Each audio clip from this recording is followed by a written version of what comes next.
Hi, welcome to the podcast for When the Curves Line Up for December 13th, 2023. Please see the article that includes diagrams of today's events on the website at whenthecurveslineup.com. Text by Jeffrey L. Hunt. In Chicago, sunrise occurs at 7:10 a.m. Central Standard Time, followed by sunset at 4:20 p.m. Daylight is nearing its shortest duration. The earliest sunset time continues for 2 more evenings. Here is today's planet forecast. In the morning sky, brilliant Venus continues its show in the southeast before sunrise. An hour before sunrise, it is over 20 degrees above the horizon. It is the brightest star-like body in the sky. The planet steps eastward in front of Libra's distant stars, 5.4 degrees to the upper right of Zubin-el Janubi and over 16 degrees to the lower left of Spica, Virgo's brightest star. Venus passes Zubin-el Janubi in 4 mornings. Mars is slowly climbing into the eastern sky before sunrise, though this morning it rises only 33 minutes before the central star. Mercury passes the red planet low in the southeastern sky on January 27, 2024. Venus passes by nearly a month later. Mars passes Saturn during mid-April and the Moon joins the pair on April 6. The planet does not rise at the beginning of morning twilight until late spring in the northern hemisphere. On June 3, the waning crescent moon is nearby. In the evening sky, Mercury is finishing a somewhat disappointing apparition.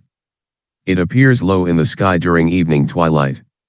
The best sightings are with a binocular about 30 minutes after sunset.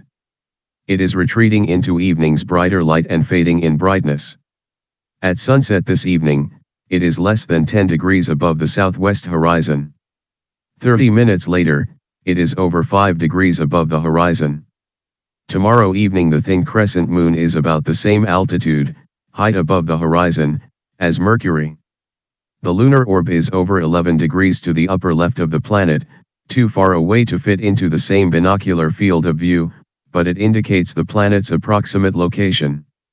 By an hour after sundown, Saturn is over 35 degrees up in the south-southwest. The planet is slowly moving eastward in front of Aquarius, 10.1 degrees to the lower right of Lambda Aquarii, 9.7 degrees to the upper right of Skate, and 8.1 degrees to the upper left of Deneb Algedi.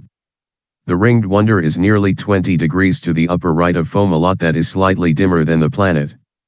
Bright Jupiter is farther eastward, nearly 40 degrees above the east-southeast horizon. The Jovian giant is retrograding in front of Aries until month's end. The Pleiades star cluster is nearly 25 degrees to the lower left of Jupiter. Dim Uranus is about midway from Jupiter to the star cluster. The planet is visible to the unaided eye in a location without outdoor lighting. For urban and suburban sky watchers, aim your binoculars between the 2 referenced celestial wonders. The planet is in the same star field as Delta, Zeta, Tau, and 63 in Aries. The planet is dimmer than the stars and aquamarine in color. A telescope with significant magnification is needed to see the planet's globe. Another way to find the planet is to place the Pleiades in the binocular, toward the lower left of the view, and 63 and Tau in Aries to the right. Move the binocular slightly so that the 2 stars are toward the left portion of the field. Delta and Zeta then join the view with the planet. Either method puts the planet in the field of view. During the night, the stars and planets appear farther westward. Saturn sets less than 6 hours after sundown. Jupiter is south about an hour before Saturn sets and then appears in the western sky after midnight, setting before Venus rises. Thank you for listening. Please read the articles at whenthecurveslineup.com.